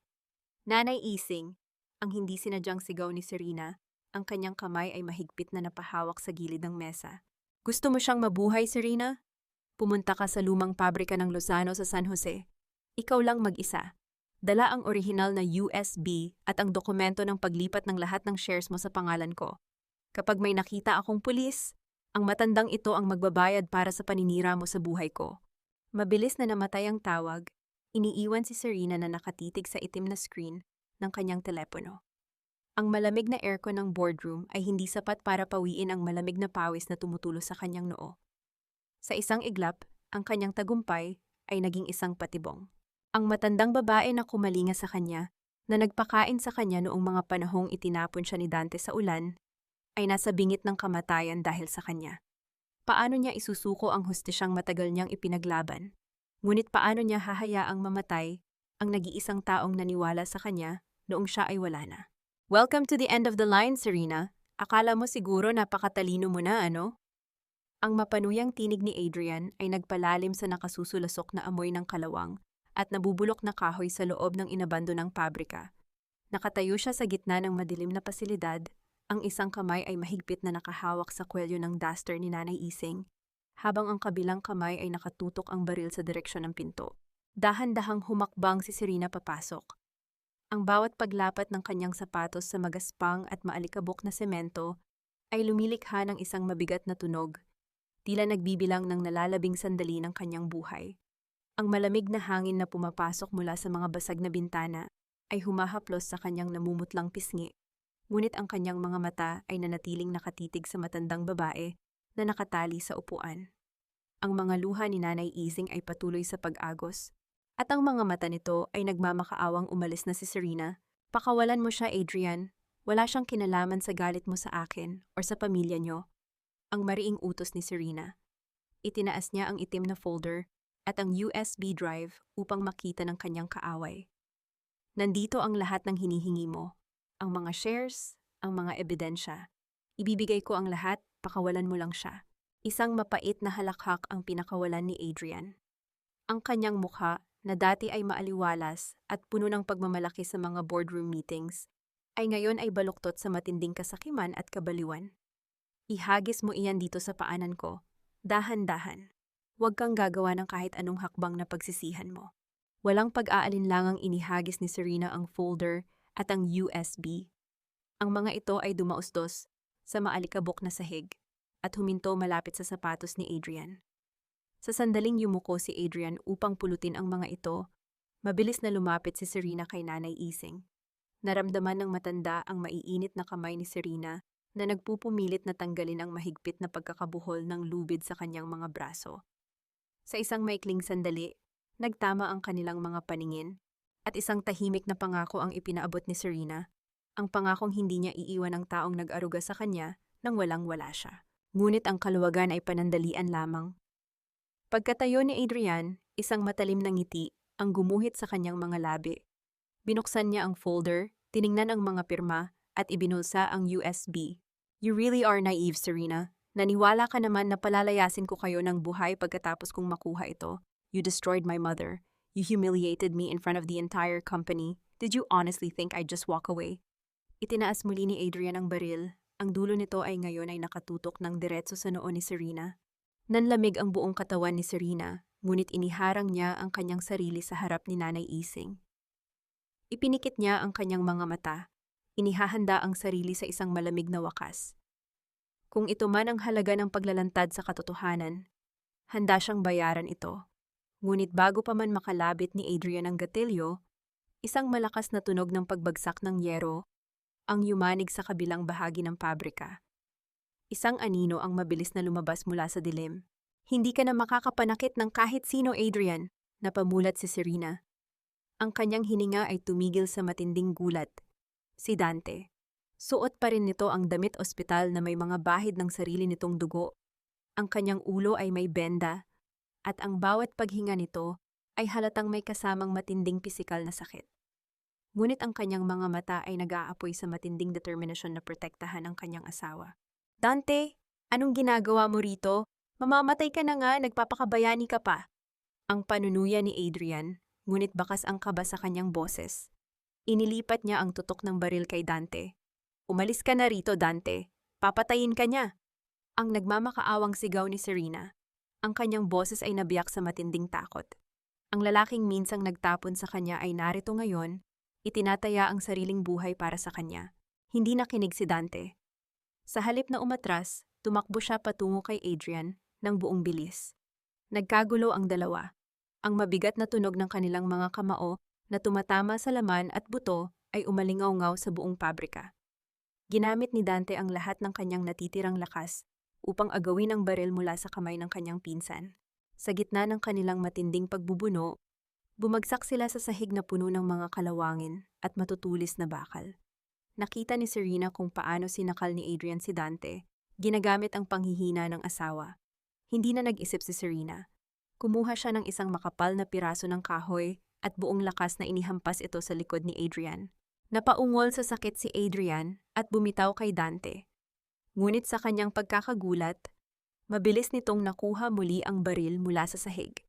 Ang kanyang mga mata ay nanlilisik sa galit, isang halimaw na wala nang pakialam sa buhay ng iba. Sabay-sabay na tayong mamatay rito, ang baliw na sigaw ni Adrian. Hinila ni Dante si Serena upang ikubli sa kanyang mga bisig. At sa isang iglap, isang malakas na putok ng baril, ang bumasag sa katahimikan ng gabi, nag-iwan ng isang nakabibinging ugong na pansamantalang nagpabingi sa kanilang lahat.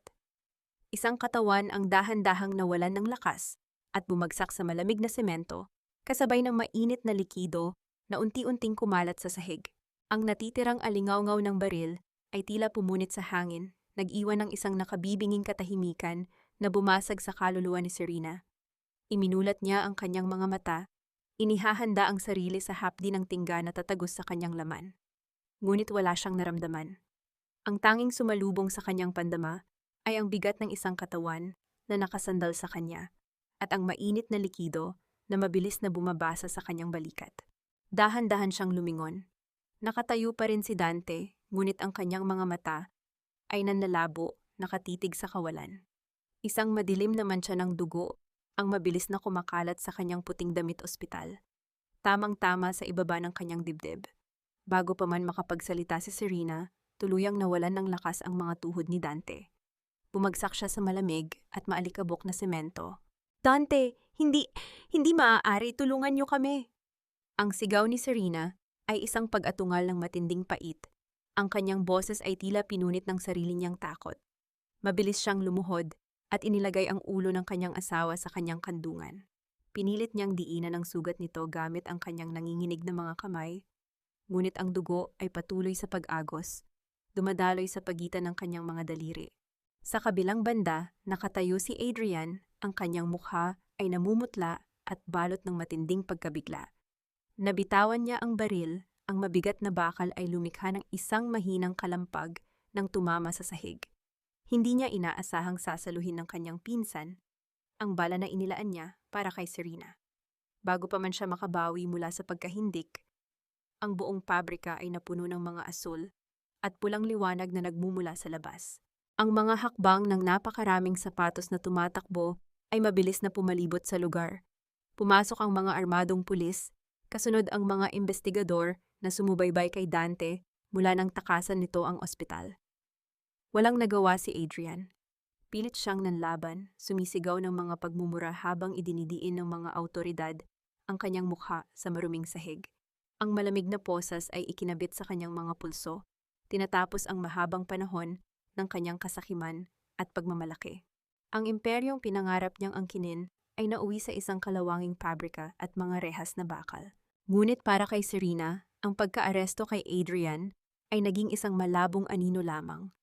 Ang buong atensyon niya ay na kay Dante. Ang lalaking minsang nagtapon sa kanya sa ulan ay ngayon ay unti-unting nauubusan ng hininga para iligtas siya. "Dante, gumising ka. Paparating na ang ambulansya. Lumaban ka. Parang awa mo na." Ang nagmamakaawang bulong ni Serena. Ang kanyang mga luha ay pumatak sa namumutlang pisngi ni Dante. Hinuhugasan ang mga mantsa ng alikabok at dugo. Dahan-dahang iminulat ni Dante ang kanyang mga mata. Pilit niyang iniangat ang kanyang mabigat na kamay upang abutin ang mukha ni Serena. Ang kanyang mga daliri ay nanginginig, ngunit nagawa nitong haplusin ang pisngi ng kanyang asawa. "Serena, goma, huwag ka nang umiyak." Ang paos at nahihirapang tinig ni Dante. Ang bawat salita ay binabayaran niya ng matinding kirot. Sinabi ni Mommy na madumi ang mga kamay ng isang katulong. Pero ngayon, ang mga kamay mo lang ang nagbibigay ng init sa akin. Mas lalong humikbi si Serena. Hinawakan niya ang kamay ni Dante na nasa kanyang pisngi at idinin ito. "Huwag kang magsalita ng ganyan. Mabubuhay ka. Babawi ka pa sa akin, hindi ba? Susubukan pa nating ayusin ito." Isang mapait at malungkot na ngiti ang sumilay sa mga labi ni Dante. "Hindi ko ginawa ito para pilitin kang bumalik, Serena. Ginawa ko ito dahil hindi ko kayang mabuhay sa isang mundo na wala ka. Patawarin mo ako sa lahat ng sakit na ibinigay ko sa iyo." Ang hininga ni Dante ay naging mas mababaw. Ang tunog nito ay tila isang hanging paubos na. Ipinikit niya ang kanyang mga mata at ang kamay na nakahawak sa pisngi ni Serena ay dahan-dahang nawalan ng lakas. Dumausdos pababa hanggang sa tuluyang bumagsak sa malamig na semento. "Dante, Dante, gumising ka! Huwag mo akong iwan ng ganito!" Ang sigaw ni Serena ay umalingaw-ngaw sa buong pabrika, isang sigaw ng isang pusong tuluyan nang nawasak. Niyakap niya ng mahigpit ang walang malay na katawan ng asawa, habang ang tunog ng papalapit na mga paramedic ay tila huli na para magbigay ng pag-asa. Ang malamig na hangin na nagmumula sa aircon ng ospital ay tila yelo na dumadampi sa balat ni Serena. Ngunit hindi nito mapawi ang init ng luhang patuloy na umaagos mula sa kanyang mga mata. Nakaupo siya sa labas ng operating room. Ang kanyang mga kamay ay nababalot pa rin ng natuyong dugo ni Dante. Ang bawat pag-ikot ng kamay ng orasan sa pader ay tila isang mabigat na martilyo na bumabaon sa kanyang dibdib. Sa mga sandaling iyon, habang nag-aagaw buhay ang kanyang asawa, ang imperyo ng mga Montenegro ay tuluyan ng gumuho. Si Beatrice na dati ay may hawak sa leeg ng buong kumpanya ay nakakulong ngayon sa isang masikip at madilim na selda, malayo sa mga porselana at diamanteng dati niyang sinasamba. Ang tanging suot niya ay isang kupas na uniforme ng preso, habang inaalala ang pagmamalaking nagdala sa kanya sa sarili niyang impyerno. Si Adrian ay binabantayan ng mga gwardya sa kabilang presinto, naghihintay ng kanyang hatol na panghabang buhay na pagkakakulong. Ang kasakiman na ginamit nila para mang-apak ng tao ay ang mismong bigat na nagpalubog sa kanila sa putikan ng kahihiyan. Ngunit para kay Serena, ang hustisyang nakamit niya ay walang halaga kung ang kapalit nito ay ang hininga ni Dante. Lumipas ang maraming oras na tila isang mahabang gabi na walang katapusan hanggang sa bumukas ang pinto ng operating room. Lumabas ang doktor na may bakas ng matinding pagod sa mukha, ngunit may dalang balitang nagpabunot ng tinik sa lalamunan ni Serena. Ligtas na si Dante, bagaman kailangan nito ng mahabang panahon para makabawi. Ilang araw ang dumaan. Pumasok si Serena sa pribadong kwarto ni Dante. Wala na si Elena, ang hamak na katulong na laging nakayuko. Suot ni Serena ang isang simpleng puting damit, ang kanyang buhok ay maayos na nakalugay, at ang kanyang mga mata ay nagtataglay ng isang malalim na kapayapaan at kalungkutan. Dahan-dahang iminulat ni Dante ang kanyang mga mata, nang maramdaman niya ang presensya ng dalaga. Namumutla pa rin ang kanyang labi, at ang bawat paggalaw niya ay may kasamang kirot. Ngunit nang makita niya si Serena, isang panandaliang liwanag ang sumilay sa kanyang mukha. "Serena, nandito ka!" Ang paos at nanginginig na bulong ni Dante. Pilit niyang iniangat ang kanyang kamay upang abutin ang dalaga. Lumapit si Serena, ngunit hindi niya inabot ang kamay ni Dante. Sa halip, inilapag niya ang isang folder sa maliit na mesa sa tabi ng kama. "Nandito ako para ibigay sa iyo ito, Dante, ang mga dokumento ng kumpanya. Inalis ko na ang lahat ng bahid ng corruption ni Adrian. Ligtas na ang Montenegro Group. Ito na ang hinihintay mong pagkakataon para itama ang mga pagkakamali ng ina mo." Tiningnan ni Dante ang folder at pagkatapos ay tumitig sa mga mata ng kanyang asawa. Ang kanyang dibdib ay sumikip, hindi dahil sa sugat mula sa baril, kundi dahil sa lamig ng tinig ni Serena. "Wala akong pakialam sa kumpanya, Serena. Ang mahalaga ay nandito ka. Binigyan tayo ng Diyos ng pangalawang pagkakataon para ayusin ang lahat. Patawarin mo ako. Alam kong nasaktan kita ng sobra, pero nangangako ako, ibibigay ko ang buong buhay ko para bumawi sa'yo." Ang nagmamakaawang pakiusap ni Dante. Ang mga luha ay muling namuo sa gilid ng kanyang mga mata. Isang malungkot na ngiti ang gumuhit sa mga labi ni Serena. Tinitigan niya ang lalaking minahal niya ng buong puso, ang lalaking sumampal sa kanya, at ang lalaking sumalo ng bala para sa kanya. "Nang iligtas mo ako mula kay Adrian, Dante, binayaran mo na ang utang mo sa akin. Pantay na tayo." Ang malumanay ngunit matatag na sagot ni Serena. "Pinapatawad na kita. Pinapatawad ko na ang lahat ng ginawa niyo sa akin. Pero hindi ibig sabihin noon ay kaya ko pang manatili." Nanlaki ang mga mata ni Dante. Ang kanyang kamay na pilit umaabot kay Serena ay dahan-dahang bumagsak sa puting kumot. "Anong ibig mong sabihin? Asawa kita? Mahal na mahal kita, Serena. Parang awa mo na, wag mong gawin ito. Masyado nang nadurog ang puso ko para maibalik sa dati, Dante. Hindi sapat ang pag-ibig para burahin ang katotohanang minsan mo akong itinakwil ng walang pag-aalinlangan. Kailangan ko ng oras para mahanap ulit ang sarili kong nawala sa loob ng bahay ninyo." Ang pagpapaliwanag ni Serena habang dahan-dahang humahakbang paatras, palayo sa kama. Tumalikod si Serena at naglakad patungo sa pinto. Ang bawat hakbang niya ay isang mabigat na pamamaalam. "Serena, huwag! Huwag mo akong iwan! Hindi ko kayang mabuhay nang wala ka!" Ang sigaw ni Dante ay umalingaw sa buong kwarto, isang taghoy ng matinding kawalan at pagsisisi. Pilit niyang inibangon ang sarili mula sa kama, hindi ininda ang hapdi ng kanyang tahi, ngunit tuluyan na siyang nanghina.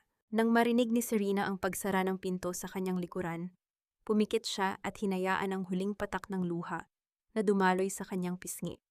Malaya na siya, ngunit bakit ang bigat ng kalayaan ay kasing sakit ng pagkakakulong? 6 na buwan ang lumipas, ang bawat patak ng ulan na minsang sumira sa pagkatao ni Serena ay tuluyan ng napalitan ng banayad na sinag ng araw. Malayo sa malalaking pader ng mansyon ng mga Montenegro at sa malamig na mundo ng korporasyon, nakatagpo siya ng isang bagong tahanan. Nagtayo siya ng isang maliit na foundation para sa mga babaeng biktima ng pang-aabuso at maling paratang. Dito, ang kanyang mga kamay na minsang naglinis ng sahig dahil sa pang-aalipusta ay ginagamit na ngayon upang itayo ang dignidad ng iba. Buo na si Serena, wala ng maskara, wala ng pagpapanggap. Sa kabilang dako, ang Montenegro Group ay patuloy na bumabangon sa ilalim ng bagong pamumuno ni Dante. Ngunit hindi na siya ang dating aroganteng CEO na sunod-sunuran sa kanyang ina. Ibinenta niya ang malaking mansyon, ang bahay na naging saksi sa pagdurusa ni Serena, at pinili ang isang simpleng buhay. Dinadalaw niya si Beatrice sa kulungan, ngunit hindi na bilang isang anak na nakakadena sa utang na loob, kundi bilang isang lalaking natutong manindigan sa kung ano ang tama.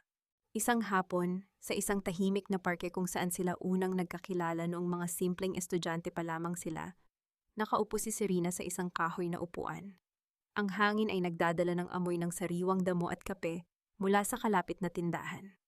Pinagmamasdan niya ang mga batang naglalaro nang maramdaman niya ang isang pamilyar na presensya na papalapit. Tumigil ang mga hakbang sa kanyang tabi. Nang mag-angat siya ng tingin, nakita niya si Dante. Walang suot na mamahaling suit, kundi isang simpleng puting polo na nakatupi hanggang siko. Ang kanyang mga mata ay walang bakas ng pagmamataas. Ang tanging naroon ay isang malalim na pagpapakumbaba at pangungulila. "Pwede ba akong umupo?" Ang mahinang tanong ni Dante. Ang kanyang boses ay maingat, tila natatakot na mabasag ang kapayapaang nakapaligid kay Serena. Tumango si Serena nang may isang maliit at kalmadong ngiti. Umupo si Dante sa kabilang dulo ng upuan, nag-iiwan ng isang magalang na distansya sa pagitan nila. "Ang ganda mo ngayon, Serena, you look genuinely happy." Ang malambing na panimula ni Dante, habang pinagmamasdan ang maaliwalas na mukha ng dalaga. "Mas payapa na ako ngayon, Dante.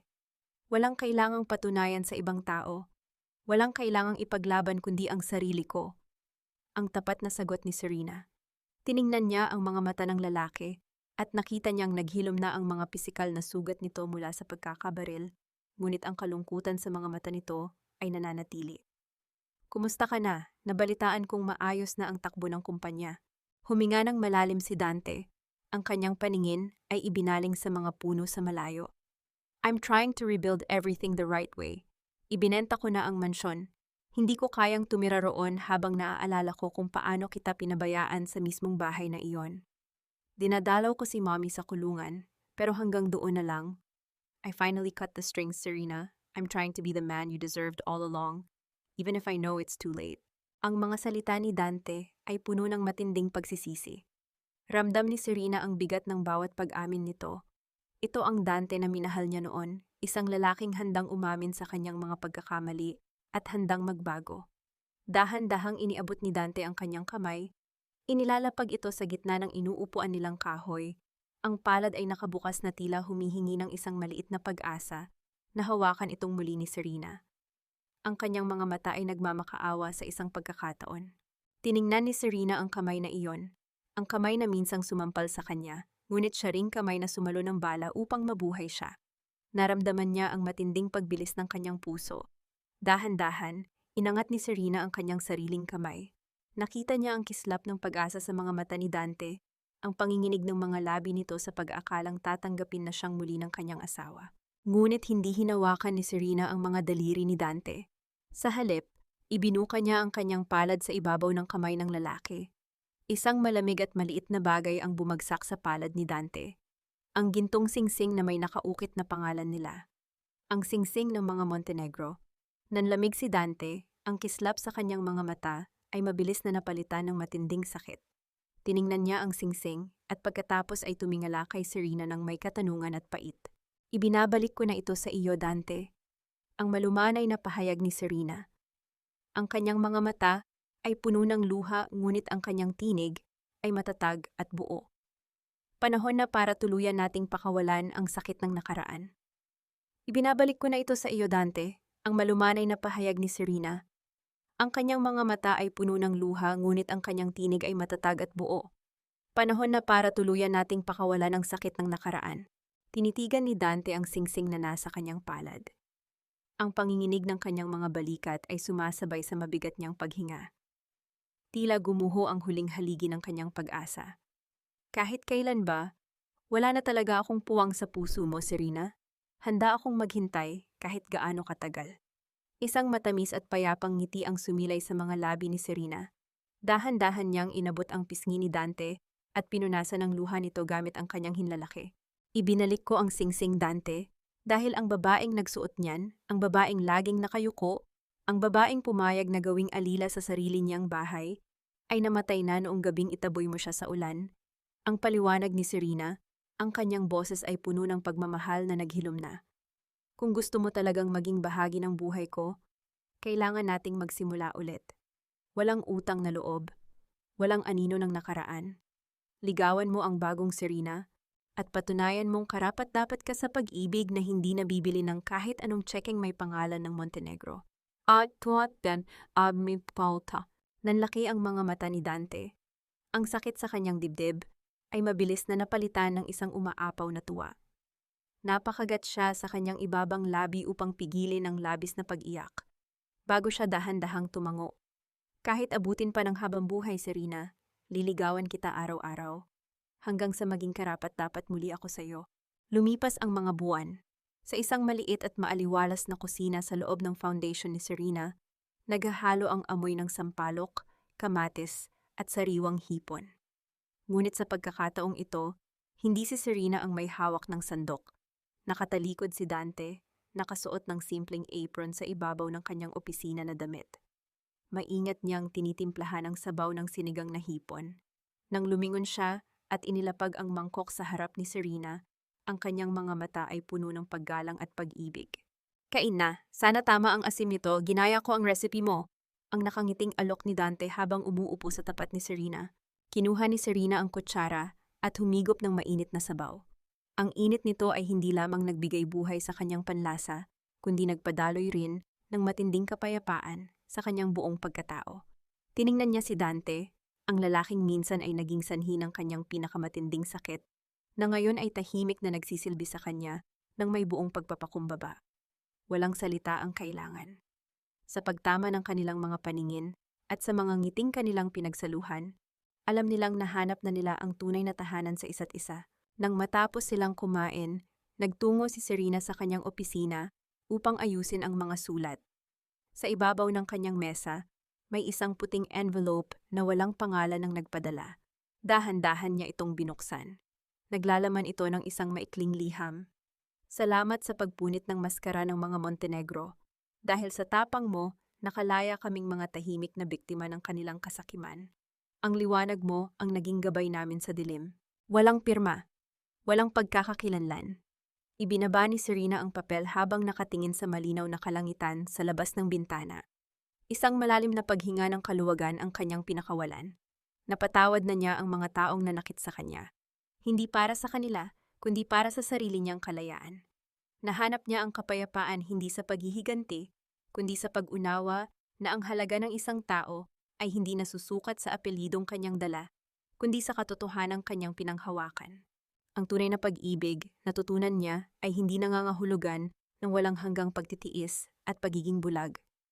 Ang tunay na pag-ibig ay may lakas na mawasak, matutong bumangon at magbigay ng pangalawang pagkakataon kapag ang puso ng nagkamali ay tuluyan ng natutong magpakumbaba. Ang kwento ni Serena Montenegro ay nagsimula sa isang madugong sampal, dumaan sa matinding unos, ngunit nagtapos sa isang mahigpit at payapang yakap ng katotohanan.